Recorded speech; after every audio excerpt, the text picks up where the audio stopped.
Hello, and welcome back to Behind Our Science. My name is Daisy Shu, and I'm one of the co-hosts on this podcast alongside Roberta Moda, Marina Anastasio, and Vic Meadows.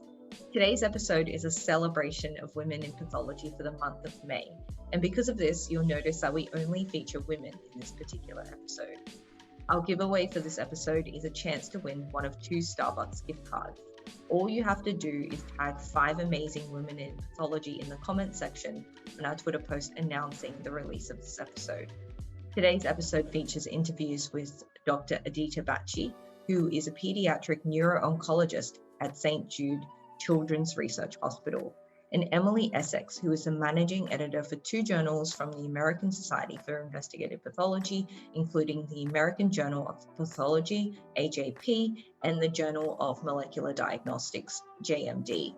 We also feature some mini interviews with amazing women in pathology who share some great advice to all aspiring women in pathology out there. Cheers to women in pathology.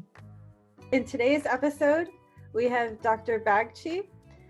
She got her PhD at the Van Andel Research Institute in Grand Rapids, Michigan, and had a fellowship at St. Jude's Children's Research Hospital, where she's currently at. And the focus of today's episode is on her career, being a woman in science, and her recent article on tissue biomarkers using immunohistochemistry. So good morning, and thank you for meeting with us. I think I enjoy a lot talking to young investigators. I was a PhD candidate about 2 years ago, so not that long ago. So understand what you guys are going through right now. And happy to be here and excited to talk about my work. If you could tell us a few more things about your career trajectory and what's it like to be a woman in pathology. So my career started all the way back in India, where I did my medical degree. And then I came to US in 2009 to become a general pediatrician first. Following that, I moved to Grand Rapids, Michigan, where I was doing my pediatric hematology oncology fellowship. And during that time, that was when, I interested in pediatric brain tumors, which is the most common kind of tumor, solid tumors in children. And believe it or not, though it is so rare in pediatrics, it is the most common cause of non-accidental death in children. That's how I got interested in science, because I believed at that time that the most critical clinical questions can be only answered in the bench. And I joined Dr. Scott Jewell as my thesis advisor, who is a renowned pathologist. He is also the head of the biorepository core at Van Andel Research Institute. And the reason I joined their lab is because they had so much of this biorepository experience, and most of my work was then related to biospecimens and things like that. So my project was on medulloblastoma, which is the most common brain tumor in children. And I started working on different aspects of it, be it next generation sequencing, DNA, RNA sequencing, and also immunohistochemistry of these archived specimens of medulloblastoma. And that is when I realized what is the importance of the quality of these specimens.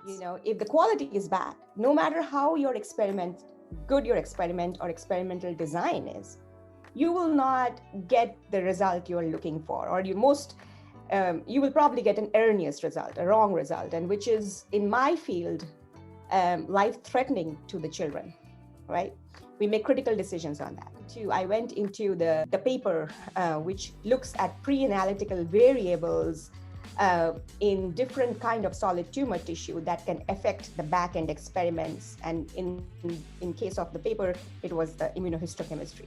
And, I'm sure you all know that pre-analytical variables are basically, we're talking about variables that affect the quality of the tissue before we even start doing testing. So things like the surgeon resected the tissue out, and how long did it take to put it in the formalin?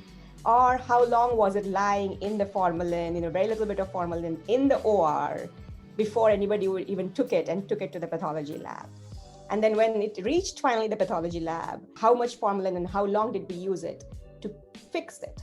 All those factors are important for the back end analysis. That is how I led to that. And then after completing my thesis, and in 2019, I moved to St. Jude Children's Hospital, because that is the biggest pediatric brain tumor program right now in the United States. I joined them as a pediatric neuro-oncology fellow. And subsequently, last year, I joined them as a pediatric neuro-oncology faculty over here at St. Jude Children's Hospital. So that is my short career trajectory.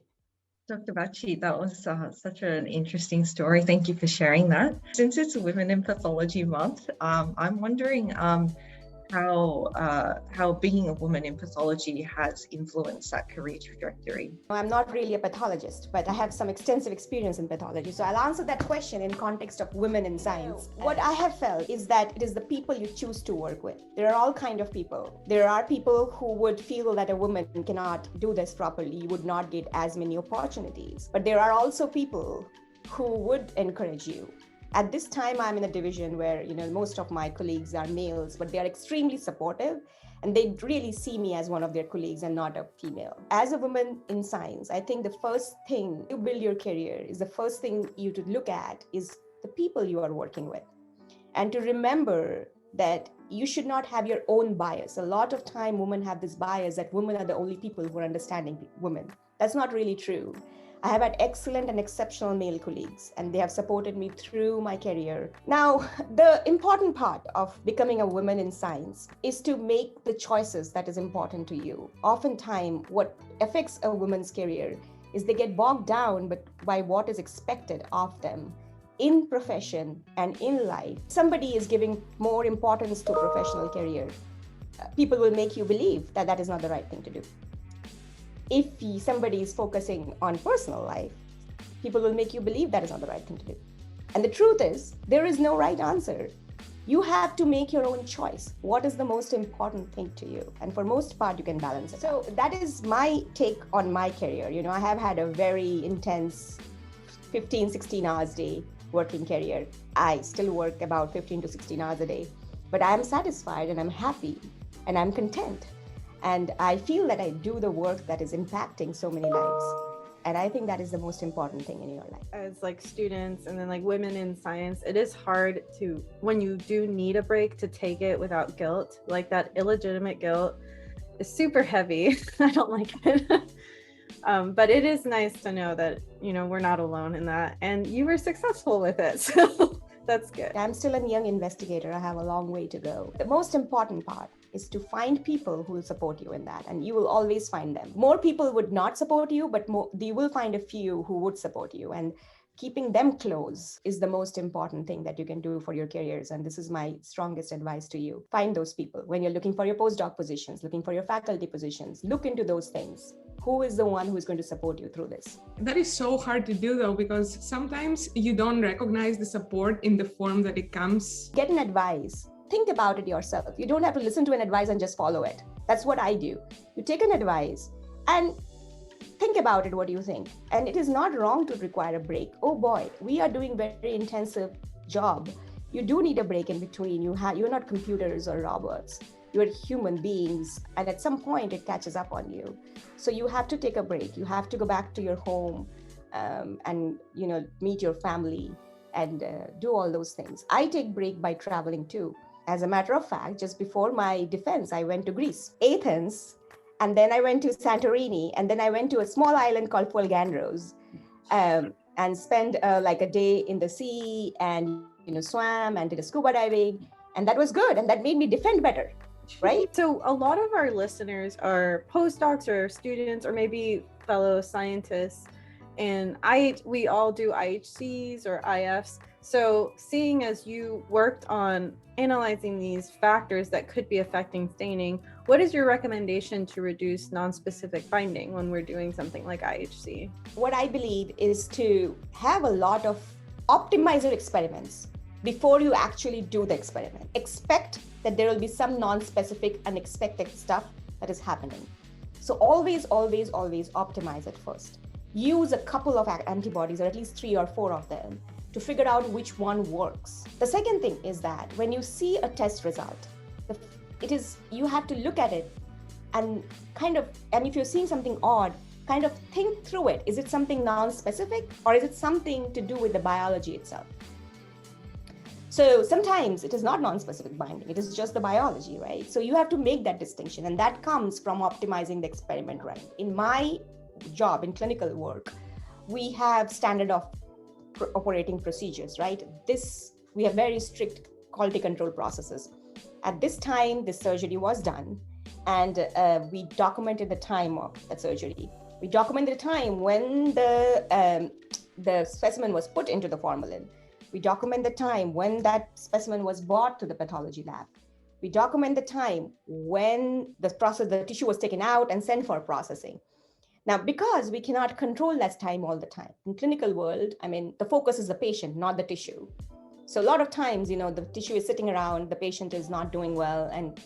But when we document that time, we then account for that, right? So this tissue was sitting in the OR for 2 hours versus this tissue was sitting in the OR only for 15 minutes. If you can document those time correctly, then it makes your experiment in the back end much better. So that is my most important, a very broad overview of what you should do.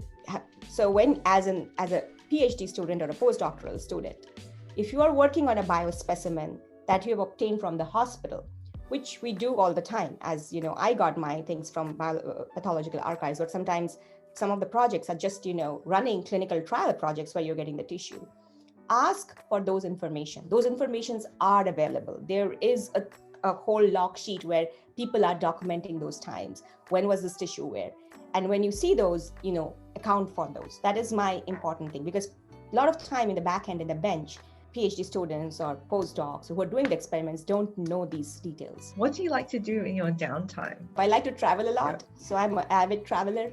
As much time permits. So the most important part for me is time permitting. So me and my husband both, my husband is also a physician, like to travel. We have been to Greece, as I just said. We have been to African safari in Tanzania, different places. I de-stress by traveling, by looking at people, by meeting new people. And when I travel, I like to go to places more closer to nature.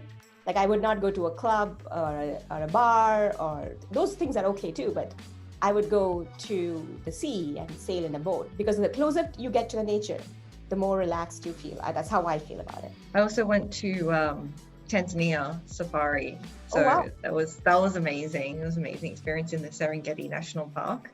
Yeah, same way. I went to Serengeti too. Look at that. Yeah. We have so many similarities. Yeah. I have a follow-up question on the traveling thing. Are you a minimalist traveler? Are you a one-bag traveler? I find a lot of scientists need to prepare for everything, and they need to account for all possibilities. I think it's by nature. For the safari, that's what I did. I was a very minimalist. So I carried, like, you're going to a safari, you'll be in like dust the entire day. So you basically take 2 pairs of shorts and 3 pairs, and you keep washing it and wearing it. And it's also easy to travel light when you're in a safari. But if you're going to like Greece was more of a combination. We also went to, good restaurants. And so you need dresses and clothes. So I'm somewhere in between. I feel it's not that I'll just get a backpack and travel. At the same time, I don't carry like 4 or 5 suitcases with me wherever I go. And I don't take a long time to plan travels.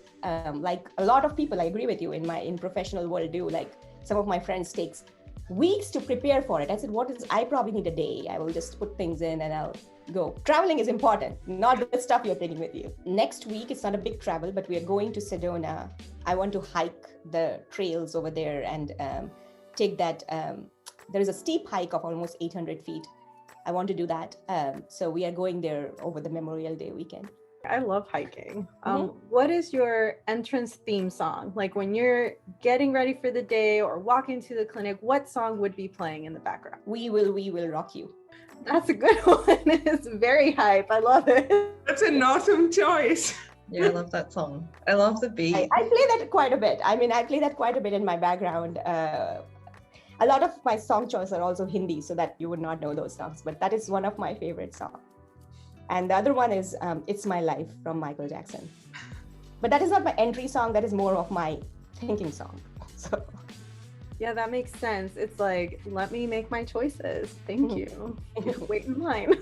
Yes. I listen to music all the time while I work. It helps me focus. So that is my, I have a big set of headphones in my office.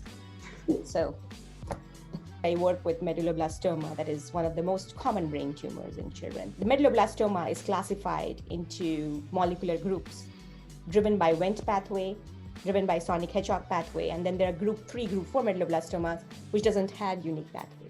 And right now, the way we are differentiating them in the clinic is through immunohistochemistry.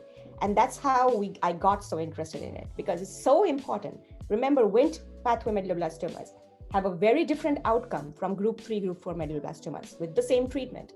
So for me, it is paramount important that those distinctions are made right. The good thing about my job is being a clinical scientist is at least I see the patients, and it's very easy for me to make that relationship. For you, it is very hard. You are just seeing the tissue. You don't know the child or the person behind it. But remember, the work you are doing is affecting a life of a child or a person, and be proud of it. Very, very proud of it.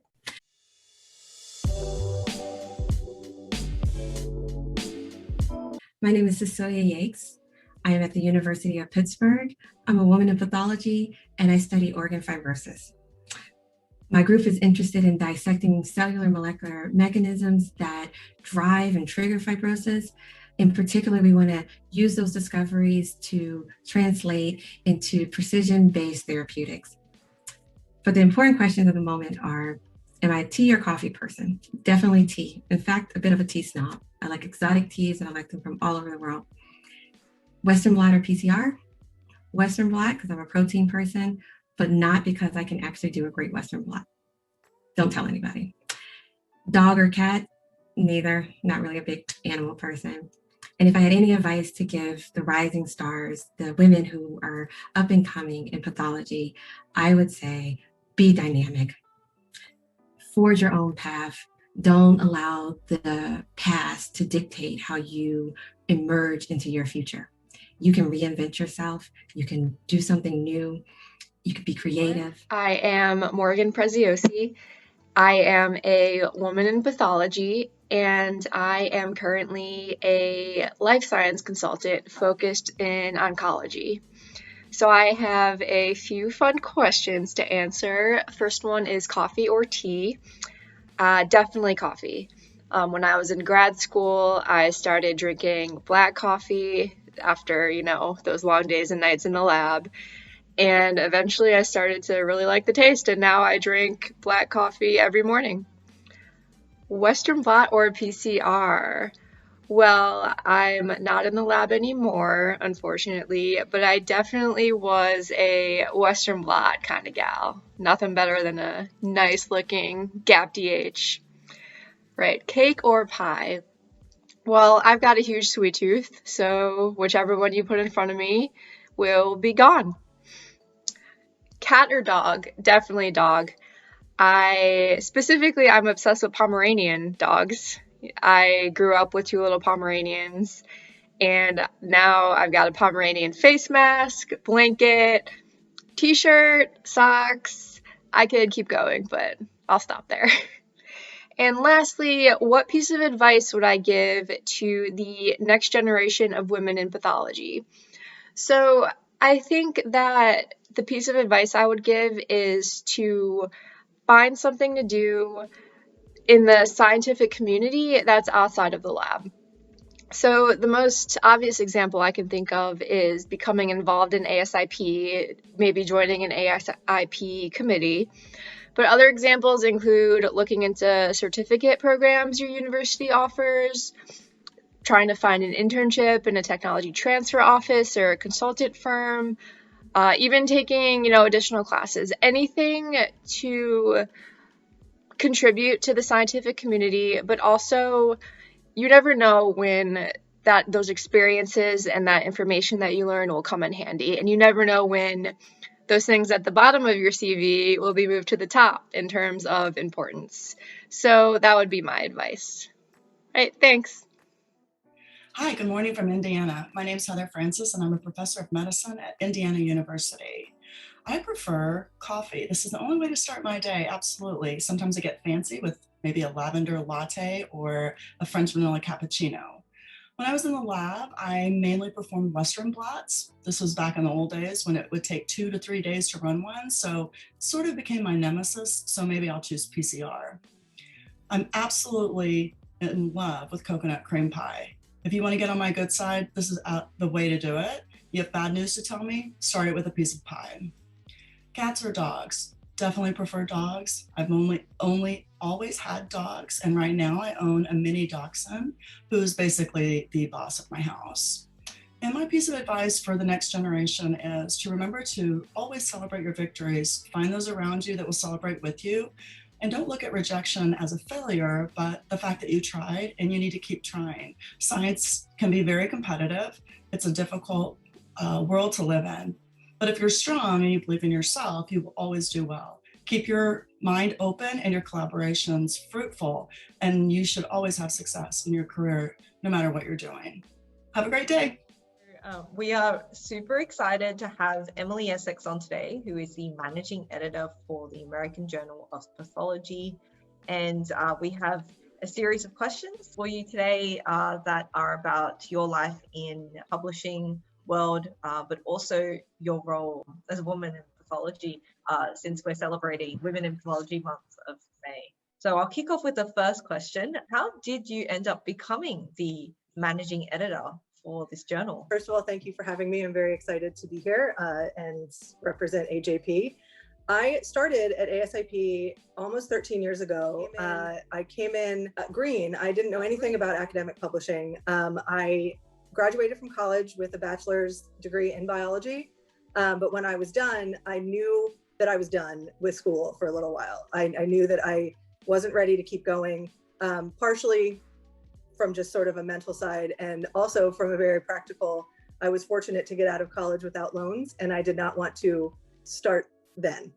So I was like, let's go find a job. Worked in a forensic lab first for almost 2 years, and then spent a little time away from science. And in 2008, I needed a job. And a friend of my mother's worked at ASIP and said, you have a background in science. We have a position that's open, you should check it out. And so it was definitely an example of more who you know than necessarily what you know, because at the time I knew nothing. I knew what a scientific journal was. I had used them in college, but it had never even crossed my mind to think about how they came to be. I didn't, I was in an undergraduate program that we did not have to write papers for anything.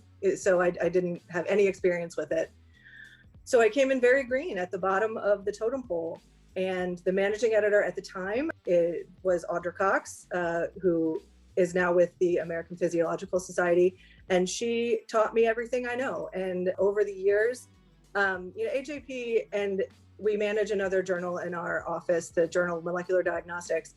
But even with 2 journals, it's still a very small staff. And when I first started, it didn't seem too detrimental that perhaps there wasn't a path forward. I was grateful to have a job, and then it turned out that I liked it. And then there were some very good twists of fate in my favor over the years. And, just learning how to do everything, like learning what academic publishing was about and the peer review process was about.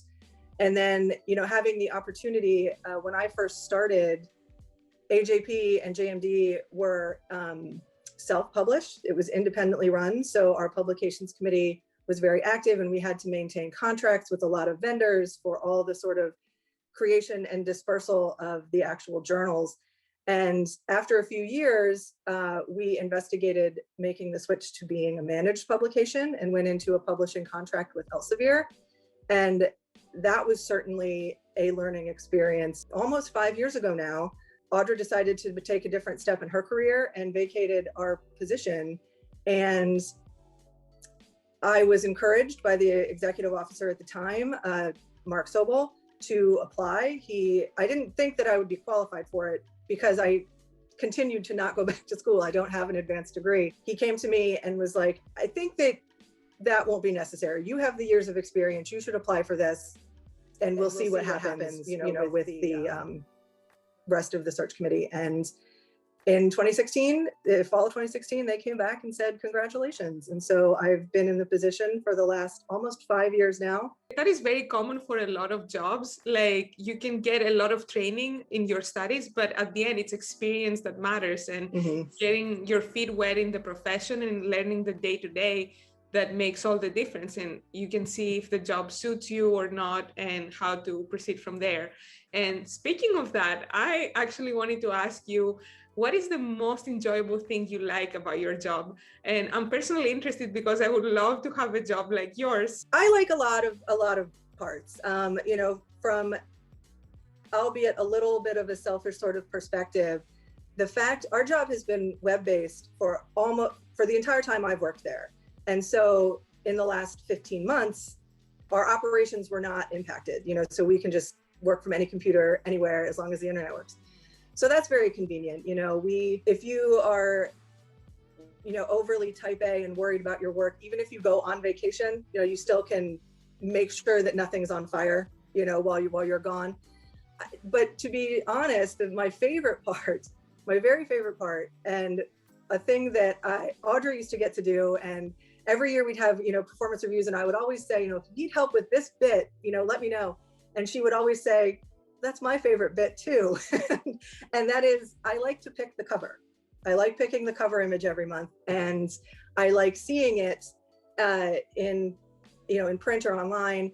And that part makes me happy. I have at least one issue that was the first issue that the cover I picked. The cover is really fun, and you get to use the cover for so many other things. You want it to be interesting to look at and eye-catching. When you notify authors, they're also always very happy when their image is going to be on the cover. But my real favorite thing is that the job there's a lot to do, but it is very infrequently difficult. It can be done from anywhere and at any time. As an international, we are the American Journal of Pathology, but we are an international publication. We have authors and reviewers from all over the world. And so with the freedom extended on the ASIP side, myself and my coworkers, if we have to do something in the middle of the day, you just work at night, get up early, work on a Saturday, you make it's very flexible, and that is always, very convenient. Yeah, that definitely sounds like a perk I want to have in my future career choices, especially after the pandemic. I think a lot of us have realized that we really crave a flexible work schedule. Mm-hmm. And I think more people, especially in the sciences, got to experience what it's like to be away from the bench, and they have a different perspective on what we look for in a future career opportunity. Seeing as you have such a flexible schedule, and you get the opportunity to work at the hours that you want to, does this impact how much communication you have with the authors that are trying to publish in your journal, or do you have a set schedule you use to contact them? I don't have a set schedule. We try to get back to people within 24 hours, and that is generally enough. It is fairly uncommon for authors to send me multiple emails and say, I haven't heard from you yet. It sometimes happens, but it not frequently. I think that especially because so many of our authors are international, there is sort of an understanding that immediacy means something different than 9 to 5 based on Eastern Standard Time. If I come back to work after dinner and I'm sitting up here at 10:30 at night, pushing things around, sending emails, it is not uncommon for my coworkers or my editors to email me right back. And it has been a very long time since anyone said, what are you doing up? Why are you doing this now? It's sort of, when you have a global workspace, you have a global workspace. We have the sort of mindset that is, as long as the journal still comes out, because we have a physical, tangible proof that we've done our job and we've done it on time. I agree. I like the 24-hour rule. Are there any insights that you have as a managing editor that would help early career researchers? I know it's difficult to find time to do these things because anything that you add to your resume on a volunteer basis is hard to do. You have to find the time to do that. But the things, if you do take the time to volunteer for committees, join a scholarly society that suits your interest, and pay attention to what they're doing, pay attention to the opportunities that hopefully any society will be interested in courting early career researchers, both to help people, but also to retain members. If you do well by your members, they will continue to join your society. Certainly participating in the peer review process as a reviewer, there's a very clear track for the majority of our editors and editor-in-chiefs. You can look backwards through their volunteer work attached to the journal and see the progression, you know. So they were all researchers in their own professional careers, but found time to, you know, be reviewers, join the editorial board when invited, and then, you know, their name stands out when it's time to look for an associate editor. And then by that time, they're invested enough that when an editor-in-chiefship opens, they're very often interested. You know, it is uncommon, at least in my experience over the last 13 years, which both journals have done at least 2 editor-in-chief searches since I've been there. And we've never picked somebody that was brand new to the journal that we'd never heard of before. But our director of scientific outreach right now, Shavi Chauhan, she got a PhD. She was a researcher, and she came in. We'd have to ask her for her exact story. I forget how she made the switch, but she at some point was like, I think I could be an editor. Let me figure out how to do that. That's so true. The more things you try out, the more you're going to know what you like and what you don't like, especially for the ones of us that are pursuing multiple degrees. You reach a point that you change as a person, and your priorities change and your goals, which should be expected given how long it takes to get like a degree these days. Was there ever a moment, just for a second, that you thought about going back to science? You painted a very beautiful picture of your job, and you clearly enjoy it and see all the benefits of it. But, you know, at the back of your mind, given that you were originally trained as a scientist, as a bench scientist, were you ever tempted to go back or combine the two, or maybe find more of a middle ground? Or is it completely satisfying to serve science in your current role without ever stepping back into the bench? I would say I definitely have thought about it. I don't know how serious those thoughts ever really were. I don't have kids, so I would have time, but, you know, I still don't necessarily have the money. Like, that's still a financial burden to undertake. Investigated trying, like you said, to maybe find something like a program or something that combines the two.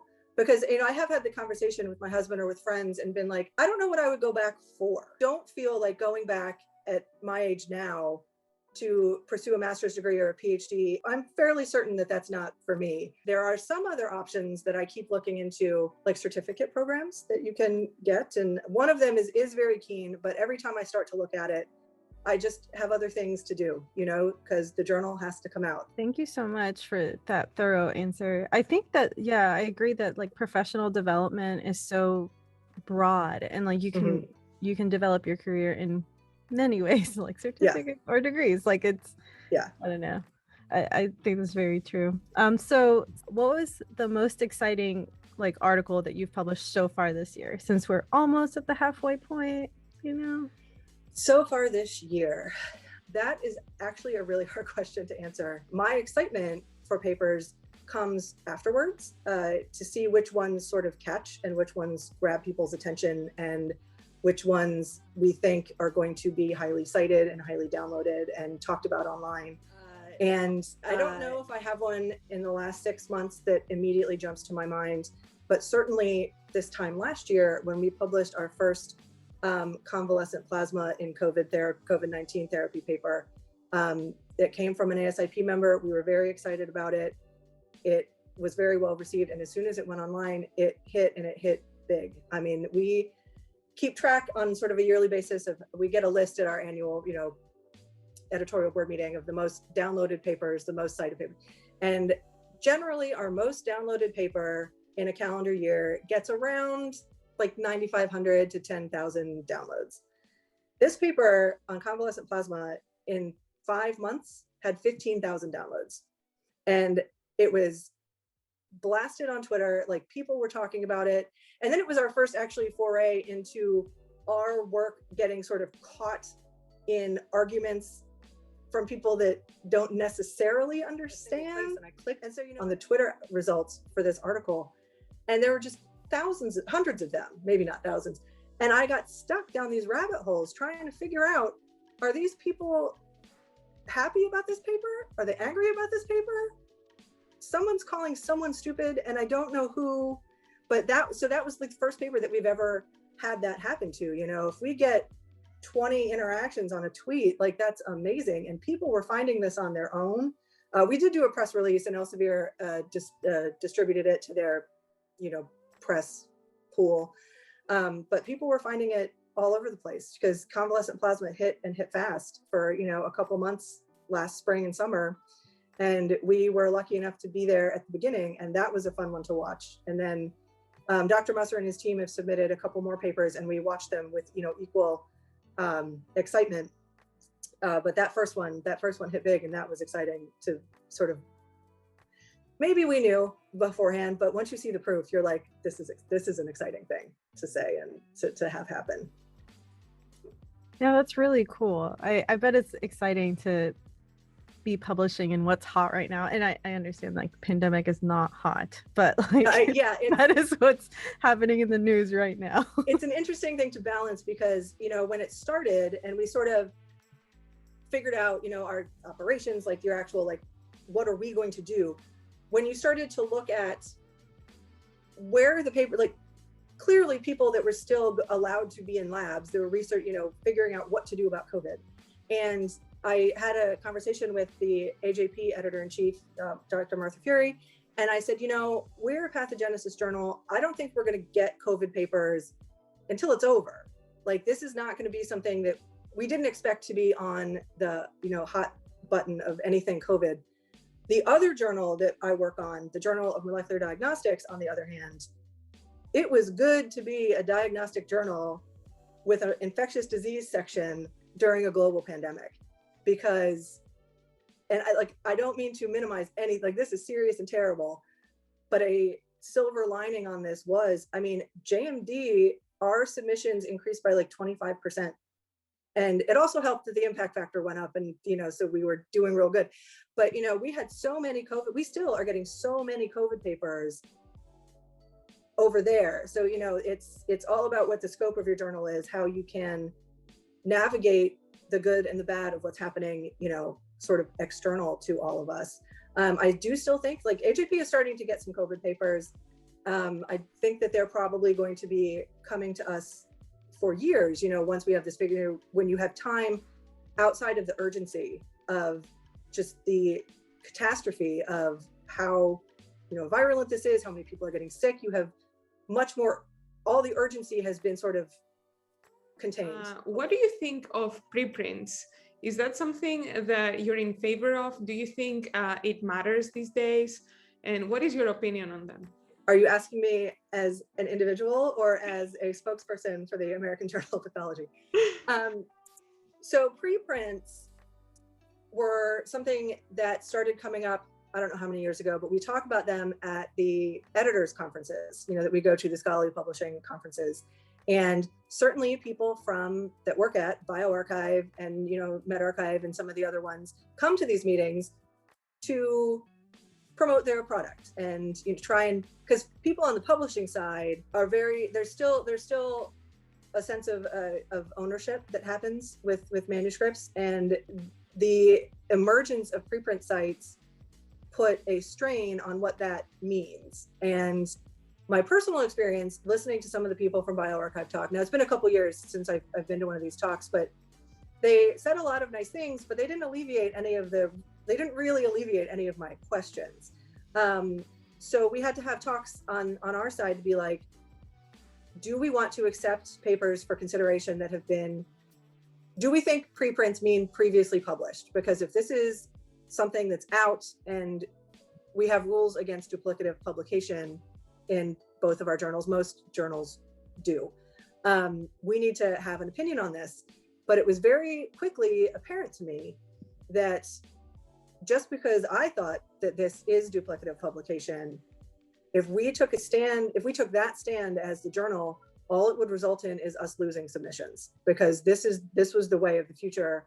And, it's like letting a genie out of a bottle. Same with working from home in a pandemic. Once you give people flexibility and you can show that you can still do the work, it's going to be real hard to put them back in that box, from 8 to 5. Anyway, I think being able to have a repository and a spot where you sort of claim your place, because being first as far as research and development is very important. And I absolutely can appreciate that. I don't love that these preprints are considered part of the scientific record because they haven't been evaluated. And I don't know how detailed records bioRxiv keeps when things get updated. And I think that should be part of it. I wouldn't mind people, treating preprints as unpublished material. There's a differentiation that probably no one cares about except for publishing people between what goes in the actual cited references and what goes in the body of your manuscript as unpublished data. And I think that if it wasn't a DOI and there was some other sort of repository thing that you could be like, I've staked my claim on this, our preprint is on bioRxiv, the other thing about it is there's no requirement for anything on these preprint sites to ever get submitted, reviewed, and published in a traditional scientific journal. So these things can live there forever and just sort of update at whims. And this feels a little loosey-goosey to me if you need to have more of a concrete foundation to build things on. So I am pro getting input from your peers. I am pro, like I said, staking your place in line. If you are the first one to come up with something, you don't need to wait 3, 4, 6 months to go through the review process if someone's going to beat you, that way. But they are concerning to me almost more from a scientific perspective than even a publication perspective. Like, it is sort of eliminating the idea of ownership and what copyright is. Like, what does it mean that AJP has copyright on this manuscript? But it's basically on bioRxiv, and you don't have to read it through us. You don't have to get permission if you're going to cite the bioRxiv one. There's a lot of, certainly if I worked for Elsevier, I might have a different answer. I might need to be more, this is bad. But even they saw the writing on the wall. Like, I don't know if academic publishers are still trying to take down preprint sites. Elsevier and ResearchGate are having words, I guess. I don't know. I haven't kept track of how serious it is anymore. But I'm concerned. My example is always the same, and this is probably extreme. But if you make a mistake, an honest mistake, in a dosing table in a pharmaceutical journal, and you put that up on a preprint site, and nobody catches it, but you start dosing patients wrong, and people could get hurt and die. And this, certainly it's not a guarantee that would get caught in peer review, but it seems like the odds are higher, and it wouldn't be public information, possibly harmful to people who are sick. And that's a concern that, and what are you going to do though? If you're going to put your stuff out there, I suppose that's an inherent risk. It just seems like a higher risk to me with these forums that are not as highly moderated as publication in a full-on peer-reviewed academic journal is. And there's a lot of arguments to be made about how peer review actually makes your manuscript better. At least that has been my experience. So it's not just fixing things or getting a different perspective from experts, but it's also improving your scientific message, which could only be a good thing ultimately. So thank you for sharing your perspective. You make a very valid point that we have to be careful on what gets disseminated out to the public when it comes to this basic science research, when we're just trying to find like a response to a certain drug. Mm-hmm. However, a lot of STEM journals have really high paywalls. So how do you think, or what could be done to make journals more accessible to like non-academic audiences that maybe don't have access to these journals? Yeah, that's always a forefront question in academic publishing. Certainly, when we entered into managed publishing with Elsevier, there were considerations to take in that commercial publishing houses are not necessarily everybody's favorite, because they do make a lot of money, and that money comes off of the backs of researchers paying publication fees, and also researchers and libraries and institutions paying subscription fees to access the journal. We try a variety of ways to make our content as accessible as possible. AJP and JMD, we both only have a 1-year subscription paywall. So certainly a year is a long time, and certainly it is, and I understand that. But after a year, all of our content is free. In the immediacy, we publish all of our editorial and review content for free. That's never ever behind a paywall.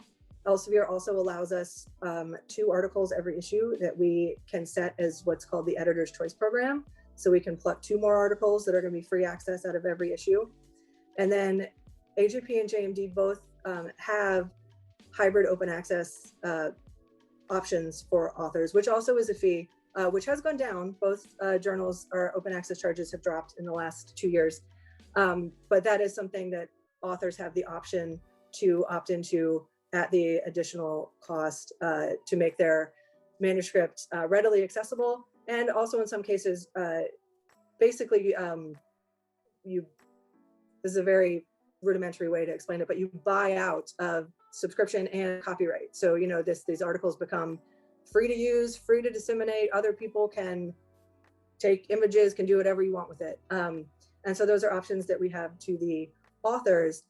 For readers, it is a little trickier. You know, if we don't, aside from all the content that we try to set free, and then the content that we have free because authors do opt in, a good chunk of both of our journals wind up free every month.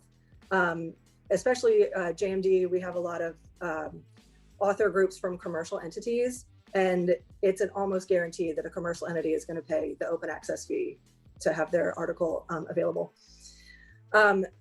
Alternately, another suggestion, hearkening back to what I was saying about how belonging to societies can help you in your career, it can also help you access things. You know, if you are interested in cancer, just general cancer, I would absolutely encourage you to join AACR, because a membership to AACR, I believe, gets you access to all their journals. You know, it's certainly, I mean, ASIP, I can say with confidence, but we only have 2 journals, you know, and they have a much wider range, but members of ASIP have full access to both AJP and JMD. So it is a cheaper option, you know, dollars and cents, to join the society than it is to subscribe to the journal as an individual. So that is one way that people can sort of look around and say, how do I want to access this? But then, you know, papers have a way of appearing places. And certainly I've never met an author who was unwilling to share a PDF of their work if someone contacts them directly. So it's a little roundabout, but I've never met one author that was like, I'm sorry, that's copyrighted material now, I can't share it with you. That's just not what happens. So from a professional standpoint, you know, we have options, but we are currently a subscription-based production model. Looking to the future, we have started having conversations about what it would take to make our journals 100% open access, and probably 100% online, doing away with the print copy. And it's a difficult path to navigate because journal income is already tied up in so many other things that it would be very difficult to cut it. You know, if we want to cut this, somebody is going to be at a loss, and it might be me, and I'm not necessarily excited about that. But in general, you know, you're seeing it in other publications are trying. I mean, Nature is trying, and they have set their open access fee incredibly high. And I am not sure whether they're doing it because that is literally the amount of money they have to recoup from subscription losses, or if they're doing it to try and make a point that if we have to do this, open access publishing becomes financially unviable for authors. So the argument of who should pay for open access fees is an unanswered question that goes round and round and round in circles, because every person, when they get the finger pointed to them, they say, oh no, it's not me, and they point to someone else. You know, should the authors pay for it themselves? Should the funders of the grants include open access fees in their grant money? Should the publishers look at their sort of up the chain expenditures and make adjustments to maybe these charges don't have to be so high? so it's in a sort of amorphous circle of debate always, and no one has the answer yet, and we're all just sort of slowly stepping forward when a step becomes apparent. You know, there are other forces in publishing that are forcing things to change, and we benefit from being a managed publication because we don't have to sort of keep our thumb on it and know exactly what's going on. We have a team that works at Elsevier that is working on behalf of all their journals, and we just sort of need to keep in touch with our production team and our publication team and say, what are we looking at here? We also have the benefit that publishing contracts, at least for us, are in 5-year increments. So once you're locked in, I mean, you can always reevaluate a contract, but you know, we have 4 years to watch and see what happens outside of us. And in 4 years, we'll get to talk about it again and say, what changes do we need to make? What can we financially make? What can we expect from other people to continue making our science accessible to as many people that want to read it? We do also sort of, the argument always comes up, you know, how are just regular people at home supposed to access your work? And our sort of counter argument is very often, why would they? You know, unless you've got something hot like convalescent plasma, which we clearly set to free, as you know, we knew it would be an article. Well, to Elsevier's credit, they've made all their COVID content free. All the big managed publication houses have made all of their COVID content free so that everybody could access it. But, you know, I just think about it, you know, and like, my mom isn't looking up articles in AJP trying to learn things, you know, and so, you know, not that I think that science should be blocked from people. That's not my goal. It should be accessible to those who want to access it.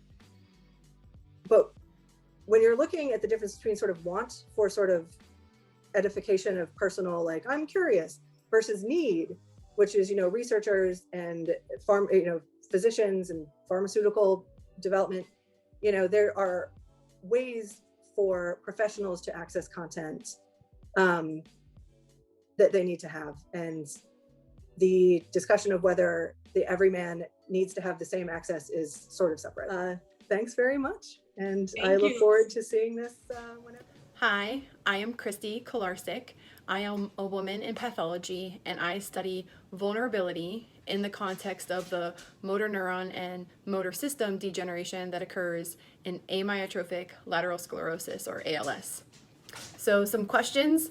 When it comes to coffee or tea, I'm definitely a tea person with some honey.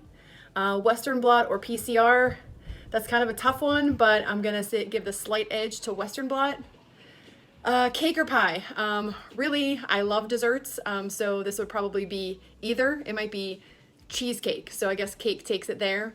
Cat or dog? I love animals, but I gotta go with dog because we have a 12-year-old golden retriever, and that's our family's pet.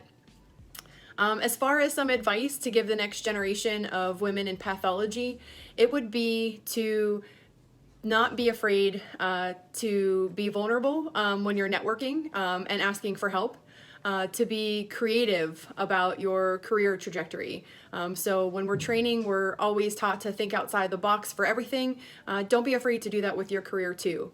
And there was a recent quote that I read, and I think I think these things come to us at just the right times. So it's a quote by Alexander Den Heiser. It says, when a flower doesn't bloom, you fix the environment in which it grows, not the flower. So if you find yourself in an environment that's not allowing you to grow, don't be afraid to move so that you can be all that you can be. So thanks. I am Veronica Contreras. I am a woman in pathology, and I study the role of the cytoskeleton in foam cell formation.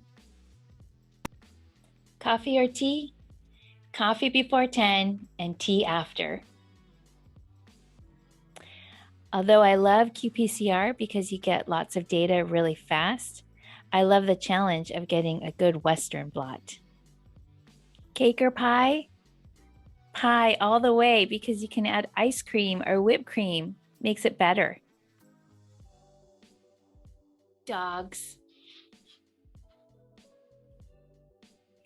A piece of advice I would give the next generation of women in pathology is to find joy in the current moment and to not be so hard on yourself. It's hard when our work is our life because everything just kind of bleeds into the other, but it's not really helpful. I know for me, when I'm, spending time with my family, but feeling guilty about not being a good scientist. And then when I'm spending time at work, I feel like I'm not being a good mom. But the truth is, I think you can do both. You just have to find that there's moments where you're going to take care of yourself. There's moments when you're going to take care of your science. And there's moments where you're going to take care of your family. And you just have to be in those moments.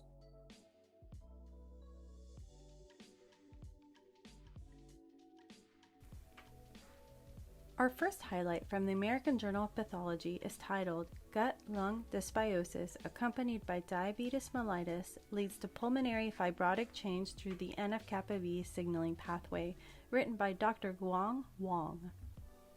You may have heard that the gut microbiome is crucial for maintenance of health and disease.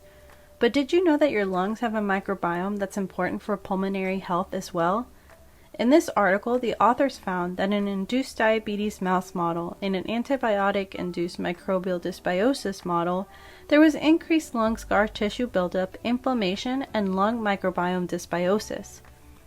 The authors found that NF-kappa B, an inflammatory protein, was expressed in both mice compared to control. Further, they found that fecal material transplant from healthy mice relieved the increased lung inflammation and fibrosis seen in damaged mice. Taken together, the authors suggest that multiple unknown factors of microbial dysbiosis of both the gut and lungs can cause lung scar tissue development and diabetes through NF-kappa B signaling.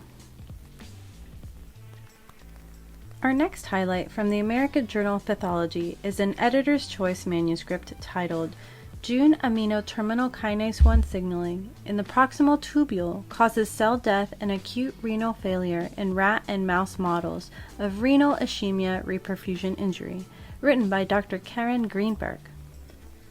Jun amino terminal kinase, or JUNK, is prominent in most forms of kidney damage, including acute renal ischemia reperfusion injury, or IRI. The kidney expresses two forms of JUNK, JUNK1 and JUNK2. Systemic administration of total JUNK inhibitors can suppress renal damage, but the contribution of JUNK1 versus JUNK2 in IRI remains unknown. The authors found that treatment with JUNK inhibitor CC930 reduced the severity of renal failure, kidney damage, and inflammation at 24 hours in a rat IRI model. They also found that mice that do not express JUNK1 were protected against acute renal failure, tubular damage, and inflammation in the IRI model. In conclusion, the authors state that JUNK1, but not JUNK2, plays a critical role in IRI-induced damage leading to acute renal failure. For more information on both highlights, please visit the American Journal of Pathology's website for free access to these articles. In celebration of Women in Pathology Month, we highlight a review written by Kimberly Kaiser and Rebecca Mayema in Dr. Aaron Petrie's lab. This article is about hyaluronan and its receptors as regulatory molecules of the endothelial interface. The surface of our blood vessels are covered in a dense layer of molecules which have many functions in health and disease. Hyaluronan is one of the components of this extracellular matrix that lies on the exterior of cells. In this review, the authors cover hyaluronan's role as a component of this matrix beyond acting as a simple barrier between blood vessels and their environment. Specialized proteins that bind hyaluronan can act as anchor points for the long molecule and allows information such as blood pressure and increase in shear force to be transmitted as mechanical signals to the cell's interior. Depending on the state of the cell's environment, these signals can cause changes in cell shape, release of chemicals, and even the formation of new blood vessels. Normally, hyaluronan blankets the cell in a non-adhesive form, but in response to damage or injury, hyaluronan forms cables that stretch out into the environment. These cable-like structures are highly adhesive and act as landing sites for incoming immune cells. Understanding the interplay of hyaluronan and its receptors, as well as hyaluronan's production and degradation, will shine a light on how this molecule impacts human disease. Our next highlight from the Journal of Histochemistry and Cytochemistry is a review written by Dr. Nan Li on the role of glycans in cancer progression and therapy. Glycans, or GPCs, are a group of cell surface proteins that play important roles in cell proliferation and development by regulating cell signaling pathways such as Wnt signaling. Some GPCs are overexpressed in cancers and have the potential to be cancer-specific biomarkers and therapeutic targets. For example, GPC2 and 3 have highly specific expression in childhood cancers and liver cancers respectively. This review summarizes the latest findings on the expression and functions of GPCs in cancers and emphasizes their potentials as emerging biomarkers and promising therapeutic targets to fight cancer.